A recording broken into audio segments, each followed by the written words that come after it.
Okay, start. Okay. Selamat tengah hari saya ucapkan kepada semua. A very good afternoon to everyone. Okay, so apa kabar semuanya? Kami dari Genesis mengharapkan semua dalam keadaan sehat walafiat. Okay, saya Miss Sujada, Ketua Perawat dari Genesis IVF Center. Terima kasih kami ucapkan kepada semua untuk mengambil masa untuk bersama kami pada petang ini. Okay, saya sebagai perawat, kami faham setiap pasangan yang mengalami masalah kesuburan akan melalui tekanan atau stres dalam kehidupan mereka. Okay, seseorang pasangan mungkin mengalami tekanan yang berbeza. Dari seseorang yang ceria dan gembira, mungkin bertukar sikap mereka menjadi resah, kecewa, murung dan juga boleh mengasingkan diri. Oleh itu, kami sebagai rakan atau companion anda untuk setiap pasangan sentiasa bersedia menolong pasangan yang memerlukan nasihat untuk mengurangkan tekanan emosi mereka.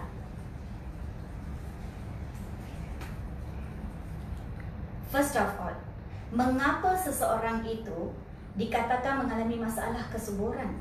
So, definisi masalah kesuburan adalah ketidakmampuan untuk hamil secara alami setelah 1 tahun pernikahan walaupun melakukan hubungan seks yang teratur tanpa alat perlindungan.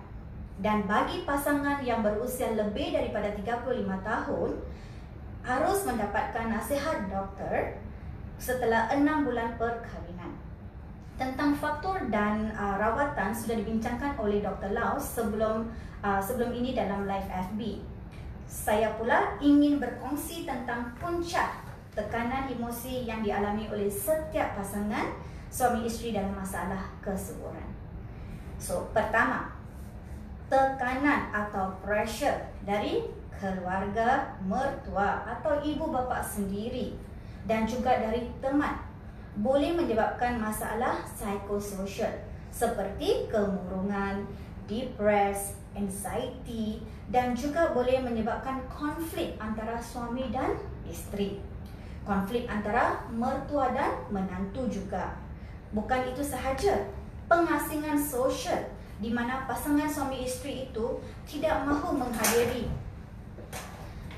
menghadiri any functions atau perayaan kerana takut dan risau orang lain akan cakap yang bukan-bukan. So, perkara ini berlaku dalam semua kaum dan agama juga. Mereka juga akan mengalami gangguan personality di mana orang yang suka bergaya, okay, dan juga suka cakap banyak macam they're very friendly kan. So tapi dengan masalah ini mereka boleh bertukar emosi mereka macam tak ada mood, they don't bother about depa punya personality mereka juga. And then mereka suka menyalahi orang lain, okay? Sama dalam suami isteri juga mereka akan menyalahi. Kerana tekanan yang dia lalui oleh setiap pasangan tersebut itu make them macam torturing pasal itu. So, semua hal ini boleh merenggangkan hubungan dan juga boleh lead to pergaduhan antara keluarga dan juga akhirnya penceraian. So, it is very pitiful kan, sedih sekali kan? So, kami sebagai companion anda akan bersama pasangan suami isteri malah juga dengan ahli keluarga yang lain, iaitu dengan bersama ibu bapa ataupun mertua juga. Kami akan menerangkan tentang masalah kesuburan supaya mereka pun faham what are the couples going through dan akan biar mereka menyokong couples itu, care untuk mereka, loving juga kepada couples itu juga, so that mereka tidak terlalu macam tekanan kepada life mereka itu. Kedua pula, I'm sure semua pasangan ini ingin ketahui tentang kos rawatan. Kos rawatan pun boleh give them pressure, betul tak? Okey, ini pun salah satu punca tekanan juga. Bukan senang nak cari wang sekarang. So, kita semua bertungkus lumus untuk bekerja, untuk mencari wang. Setahu saya, ada yang pernah menjual tanah, sawah, meminjam wang, and then rumah juga mereka ada jual tahu. So semua ini just to get ganti dengan wang, so that mereka boleh datang dari jauh alang-alang untuk mendapatkan rawatan untuk kesuburan ini. So sebagai companion kepada pasangan itu, kami akan menjelaskan tentang kos yang harus disediakan untuk konsultasi pertama dan juga untuk rawatan susulannya. Seterusnya, dengan mengetahui kos, at least pasangan itu boleh menyediakan wang untuk memulakan program. Lagipun sekarang the current situation kan, budget itu very important, betul tak? So bukan untuk pasangan saja, untuk kita semua juga. So, puncak ketiga pula, I'm sure setiap pasangan ingin ketahui tentang jangka masa yang diperlukan untuk rawatan. Kebanyakan pasangan semuanya bekerja dan juga tinggal di luar negara seperti Indonesia, Singapura, and then lepas tu di UK, dari Australia semua. So, pasti pasangan ini semua worried jangka masa berapa lama harus tinggal di Penang, lepas itu ini semua boleh cause stres juga, betul tak? Because mereka kena aturkan cuti semua. So, wondering how long need to stay in Penang juga kan? So, perkara ini semua akan rusingkan fikiran mereka, which lead to stres juga. So, kami akan mengurangkan kerisauan pasangan suami isteri sebagai companion mereka untuk menjelaskan berapa lama harus tinggal di Penang untuk konsultasi pertama ataupun untuk rawatan selanjutnya. So, couples itu boleh mengaturkan masa dan cuti mereka juga. So, motif kami sebagai companion atau rakan dalam perjalanan infertility akan sedaya upaya membantu setiap pasangan yang menghadapi masalah kesuburan dan membantu memenuhi impian mereka memperolehi zuriat. Dipercayai bahawa tekanan boleh menyebabkan ketidakseimbangan hormon. Is one of the study shows that ketidakseimbangan hormon juga yang boleh mempengaruhi hormon reproduction.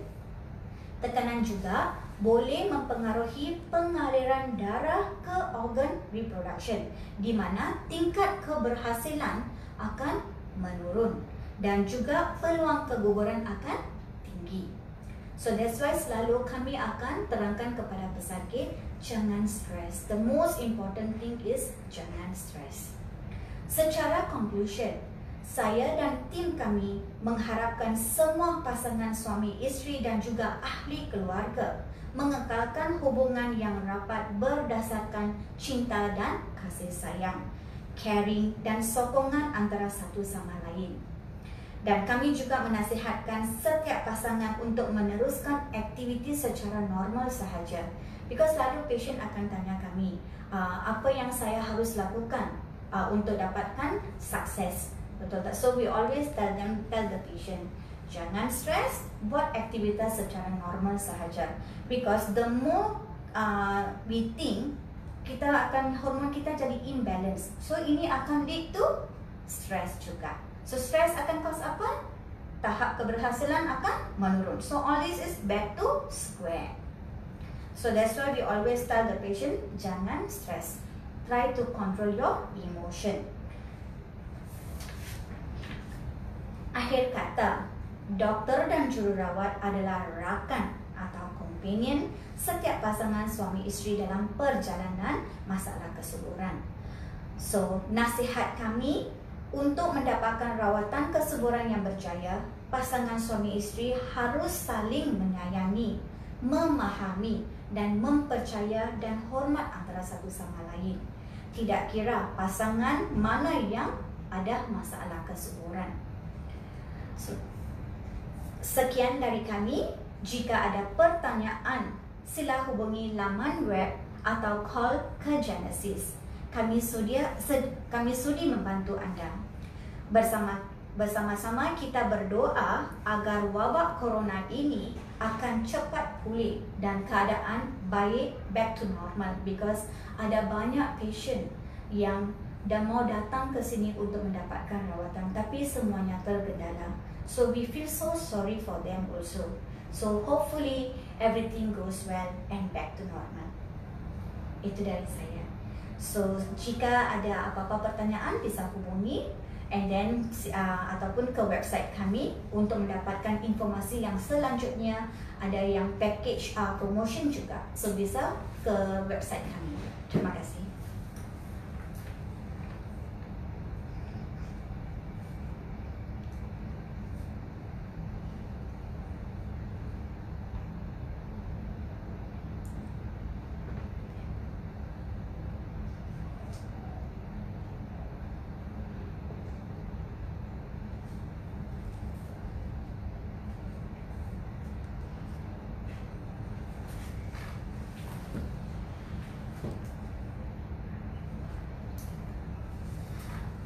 Untuk satu proses bayi tabung ya, biasanya kami nak suami isteri itu datang untuk konsultasi pertama.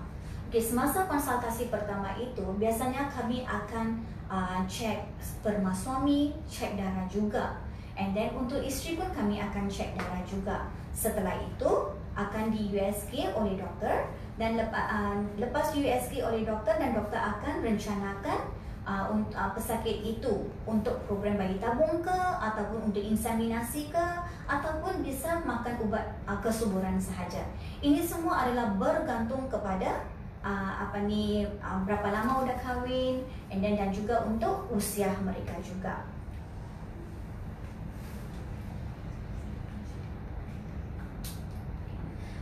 Biasanya kami nak untuk konsultasi pertama itu, biasakan tadi saya katakan kami akan cek sperma bapa juga kan. So dengan inilah kami boleh menentukan whether pasangan itu memerlukan inseminasi ataupun harus ke bayi tabung. Dan ini adalah bergantung kepada usia perkahwinan mereka juga dan how bad is the sperma juga. Misalnya sperma itu normal dan usia pasangan itu masih muda lagi dan tak ada komplikasi yang lain, so mereka bisa lakukan dengan makan ubat, ataupun bisa dengan inseminasi juga.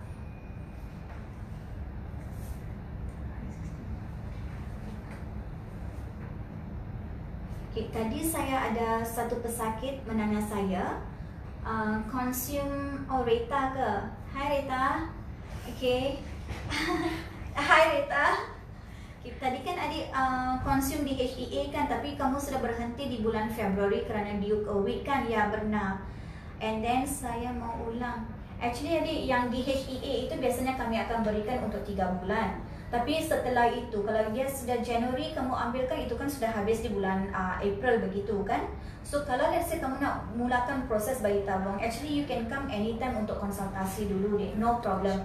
Not necessary you kena teruskan dengan DHEA itu dulu, no problem. Rustiani. Hai Rustiani Saragi, apa kabar dek? Okey, perubahan kualitas kromosom di freeze. Okey. Ada satu soalan menanyakan bahawa kalau embryonya sudah di freezing untuk 1 tahun, adakah bertukar kromosom atau tidak? Okay, actually kalau dia punya embryo itu sudah dibekukan, because kami pun tak tahu, even embryologist pun tak tahu apa yang jadi di dalam tank freezing itu.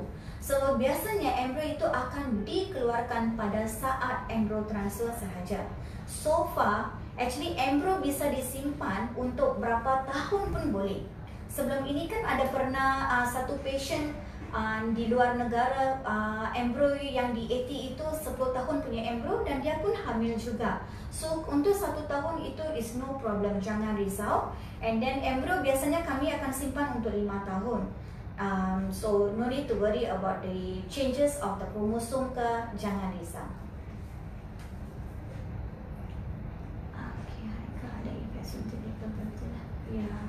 Okay, ada satu patient menanyakan bahawa suntikan dekapeptil itu boleh because ini adalah proses untuk AT.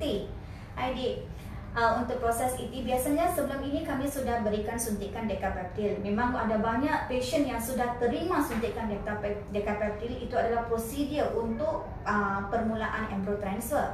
Tapi kerana due to COVID ini, kami sudah batalkan, kan tak bisa datang kerana lockdown semua. So memang dia akan mempengaruhi mensnya.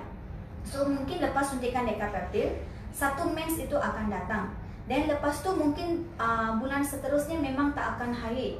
So dia akan kacau. So what we will do is we will ask them to observe dulu, because dalam masa ini juga mungkin mereka bisa hamil sendiri kalau tak ada apa-apa problem. Dan kami akan suruh mereka tunggu mungkin beberapa minggu lagi. Dan masih kalau belum haid, biasanya kami akan suruh check test pack untuk memastikan mereka tidak hamil. Kalau memang confirm tidak hamil, mereka bisa pergi jumpa pakar OB/GYN untuk USG untuk memastikan tak ada dia punya kandungan semua okey, dan bisa berikan makan ubat Primolud. Di Indonesia nama ubatnya Primolud, di Malaysia pula kami panggil Noretistron.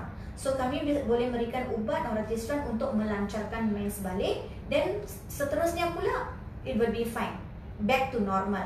Tapi cuma untuk orang yang menstruasi itu irregular, that means 2 bulan kemudian baru datang secara alami, itu kan irregular menses itu. So untuk orang begini biasanya kami akan berikan ubat untuk teraturkan mens. Tapi takkan setiap bulan nak makan ubat Primolud, betul tak? So buat kami 2 bulan sebelum ini kami sudah berikan Primolud itu untuk 2 bulan untuk melancarkan haid, because we was hoping everything will goes well.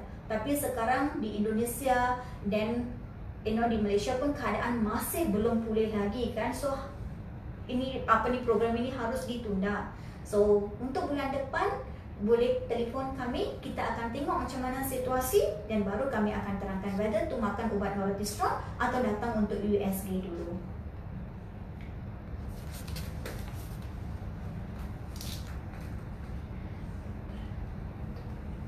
Peranan perawat dan nurses role. Okey, sebagai peranan jururawat, okey, kami akan bersama pasangan suami isteri, because first time mereka datang ke Genesis ini, biasanya perawat akan interview lah, okey, macam buat temu duga, berapa lama sudah kahwin, and then lepas itu ada apa-apa masalah lain, pernah lakukan rawatan di tempat lain ke. Lepas itu dengan ini kami akan sebelum jumpa doktor, because sometimes doktor pagi sibuk dengan buat prosedur. So sebelum itu biasanya doktor akan masuk lambat sikit kan. Sebelum itu kami akan terangkan apa yang tentang inseminasi, tentang bayi tabung, kosnya, jangka masa berapa lama, semua kami akan terangkan. Lepas itu pasangan itu akan dijumpa oleh doktor. Okay, lepas doktor pula terangkan, okey, kamu kena buat bayi tabung ataupun kamu kena buat inseminasi. So lepas itu kan doktor sudah berikan rawatan, dan lepas itu kami akan keluarkan ubatnya semua, dan kami akan jelaskan balik kepada pasangan itu apa doktor sarankan. Okey, inseminasi, kami akan explain sekali lagi tentang inseminasi, kosnya, cara suntikan atau cara makan ubat. Untuk bayi tabung pula, kami akan terangkan balik tentang proses bayi tabung. Okey, apa komplikasi yang mungkin mereka akan dapat kerana masa penyuntikan itu, mungkin mereka akan rasa kembung perut, mual. Okey, ini semua kerana suntikan itu kan cause follicle semua tu growth kan. So mungkin mereka akan dapat kembung perut. So ini semua merisaukan mereka juga. So sebagai seorang perawat, kami kena explain kepada mereka. And then lepas itu so that mereka pun faham. And then tentang suntikan, okay, dan melakukan aktivitas seperti biasa. Okay, apa itu OPU, okay, ovum pick up, kami akan jelaskan. Because mereka dalam mind, OPU itu adalah pembedahan. Okay, actually bukan pembedahan, it's just macam buat scanning. Kami akan masukkan satu jarum untuk sedut telurnya sahaja. Biasanya mereka akan dibius, because semua orang takut juga kan kalau nak pergi buat pembedahan ke apa kan. So ini adalah satu minor procedure sahaja. So no need to worry, akan dibius juga. Dan lepas OPU, okay, next step macam mana embryo transfer. So embryo transfer di sini di Genesis ini kebanyakan most 100% lah kami buat freezing cycle, because some of the patient will be thinking, lepas OPU terus untuk AT, betul tak embryo transfer. So di Genesis kami tak langsung buat embryo transfer. in certain cases saja, mungkin dalam 1 dalam 10 macam tu baru kami akan buat embryo transfer, macam hari yang kelima ataupun hari yang ketiga juga. But most of the time 99.9% lah I can say is freezing cycle. So we don't want couples itu untuk expect lepas opu terus untuk 80, betul tak? So kami akan jelaskan juga mungkin lepas 2 bulan ke, ataupun bila-bila yang mereka nak aturkan cuti mereka baru nak buat embryo transfer ke, semua pun boleh juga. So we will explain to them what are the steps, macam mana sebelum aktif kan ada rawatan untuk sediakan dinding rahim, semua itu kami akan terangkan juga. Dan freezing, embryo freezing, biasanya kami akan beritahu kami akan freeze untuk 1 tahun, dan subsequent years punya harus buat bayaran jugalah renewal fee. Di Genesis kami biasanya bekukan untuk 5 tahun, tapi lebih daripada 5 tahun kalau, and then if let's say the couples ada problem, medical problem ke begitu, then they have to issue us a letter, then kami akan consider untuk memperpanjangkan mereka punya embryo freezing punya due itu, no problem. Ada apa-apa lagi soalan ke yang bisa saya terangkan? Ada satu pasangan menanya saya, perlukah bed rest setelah embryo transfer? Actually, biasanya kami akan terangkan enjoy yourself. Okay? So the first thing is, kan tadi seperti yang saya katakan itu, the first thing you cannot be stressed. Okay? Because the stress itu, because masa kamu lie down itu, kamu akan fikir jadi tak jadi, betul tak?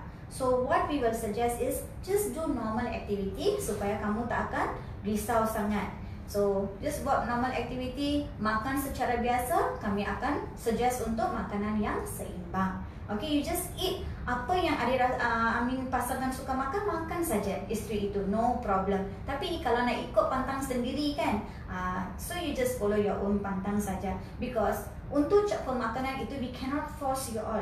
Okay, you must eat this, you must eat that. No, because untuk setengah orang mungkin vegetarian, I cannot force them to eat non-veggie, betul tak? So it's your own pemakanan, cara pemakanan yang penting sihat, seimbang, and relax. There's no bed rest. Itu saja.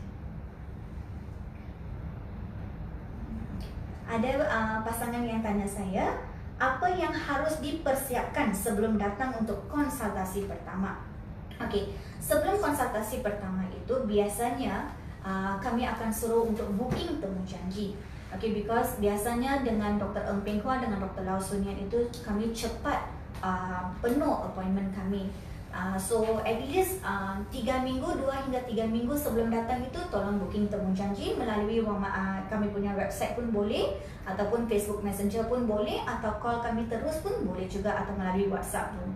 So sebelum datang itu biasanya kami akan terangkan berapa wang yang harus disediakan. At least sediakan 1,100 hingga 1,200 ringgit untuk konsultasi pertama itu. Ini adalah termasuk untuk registrasi, cek darah, cek sperma. Tapi misalnya kalau pasangan itu sudah lakukan cek darah itu di Indonesia, di mana-mana, okay, kalau valid untuk 1 tahun itu, please bring it along. Boleh bawa kemari. Dan kami akan review dia punya blood result itu. Kalau masih okay, apa yang kami perlukan itu sudah ada dalam blood result itu, then we no need to repeat, because kita harus cut down the cost untuk pesakit juga kan, patient atau saya pasangan juga kan. So ada yang setengah blood test yang kami perlukan itu, kalau enggak ada, then kami akan lakukan. The most important thing is kami akan check sperma juga, because biasanya couples akan buat dekat general labs. Okay, so kami akan repeat dekat di center ini juga, because kami punya embryologist yang check kami punya sperm analysis, dan mereka gunakan WHO guideline untuk check sperm analysis. Dan lepas itu kami pasangan itu akan di-attend oleh nurses. Kami akan temu juga semua. Lepas itu kami akan biar mereka jumpa pakar and then lepas itu pakar Dr. Eng ataupun Dr. Lau, okay, untuk ISG, dan lepas itu doktor akan berikan rawatan mengikut kondisi mereka. Okay, ada lagi satu pasangan menanyakan, high SG itu harus dilakukan atau tidak sebelum datang? Actually, it is not necessary, because high SG itu kita masukkan satu alat dan lepas itu kita semprotkan kontras. So kontras ini boleh menyebabkan infeksi juga. So what we will do is, biasanya Dr. Lau atau Dr. Eng lepas USG, kalau dia mendapati ada masalah, okay, he feels that there's something wrong dekat tubal itu, then only dia akan suggest untuk high SG. Kalau dia buat USG, kalau nampak semuanya jelas ke begitu, biasanya doktor tidak akan sarankan untuk high SG.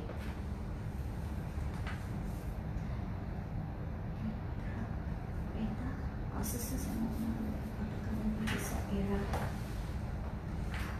ulang IVF? Okay.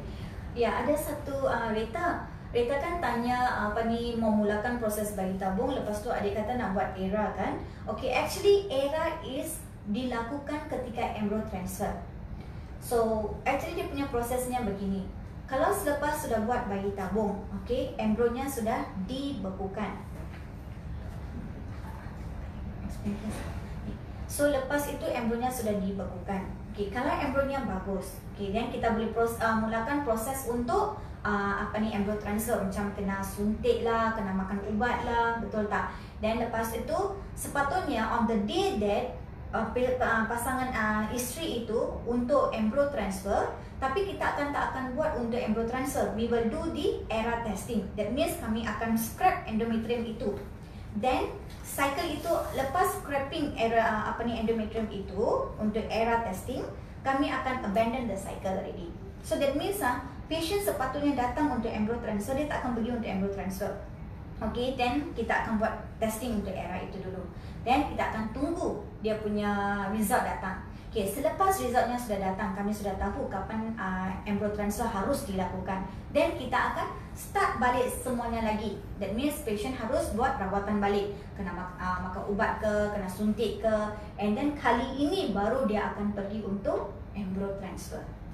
So this is how the cycle untuk ERA testing itu.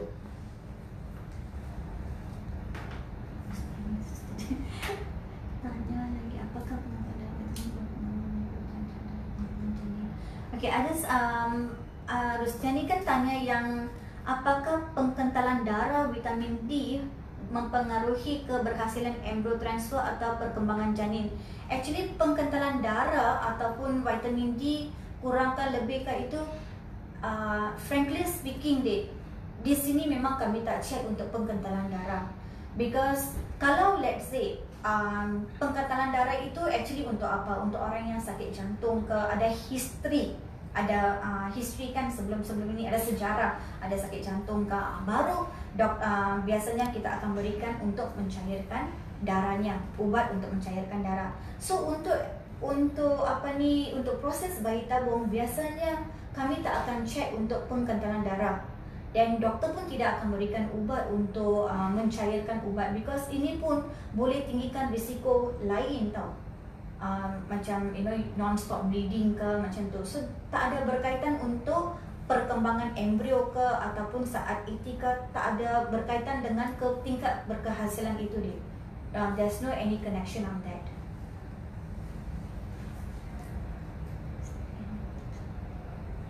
Okay. Jessica, ibu kan ada tanya, ada tips untuk improve the embryo quality kan? Okay. Let me tell you this, because I'll tell you satu contoh. Okay, ada satu patient. Okay, because kita punya pengeluaran telur dalam badan kita itu is not the same for every month. That's why kita tak boleh hamil. Once kita having hubungan seks itu, kita tak akan hamil immediately, on that month itself, because mungkin telur yang keluar pada bulan itu mungkin kualitasnya tak bagus deh. So saya pun ada satu patient, umurnya sudah 40 tahun. Okay, so dia mulakan proses bayi tabung satu kali dulu. Sebelum ini dia sudah pernah buat bayi tabung dan sudah ada anak, so she's planning for second baby. So when she started the second cycle, the first cycle of the second baby itu, dia punya telurnya semua, okay, dia buat PGS because dia mau anak lelaki. Okay, dia check semua embryo yang dapat, I think dia dapat 7 embryo if I'm not mistaken. Then semua check tak bagus tau, kualitasnya semua tak bagus. Then after a few months later, 3 bulan kemudian, dia ulang cycle-nya lagi sekali. So You tahu dia punya quality telurnya memang very good. Embryo quality pun dia buat PGS lagi bagus dia punya embryonya. So we cannot say every month kita punya kualitas telur kita itu bagus. No. That's why sometimes bulan ini tak bagus, okay, kali ini you buat proses bayi tabung mungkin tak bagus, okay. That's why we always suggest why not you try another one more cycle. Don't give up. So this is very important. Don't give up. Kalau umurnya sudah masih kurang daripada 40 tahun, why not kita cuba.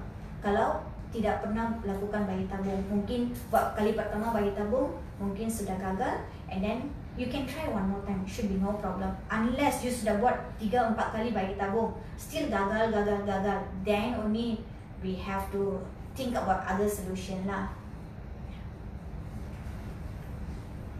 Ada apa-apa soalan yang saya bisa bantu?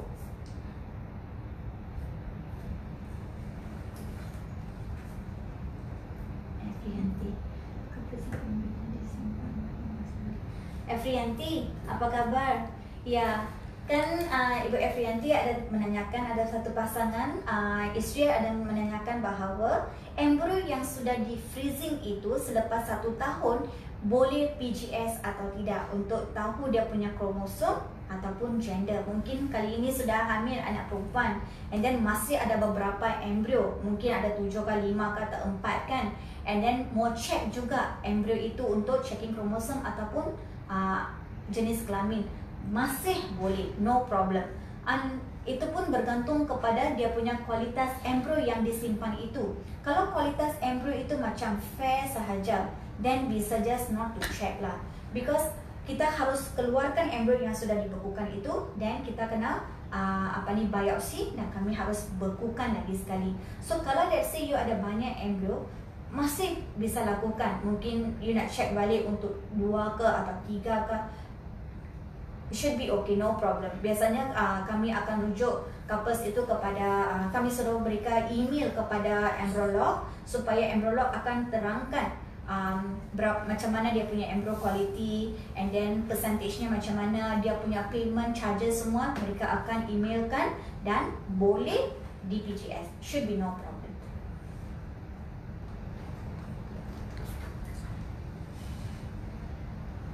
So untuk take home message untuk semua, okay, kami sebagai tim dari Genesis, okay, sudi membantu anda.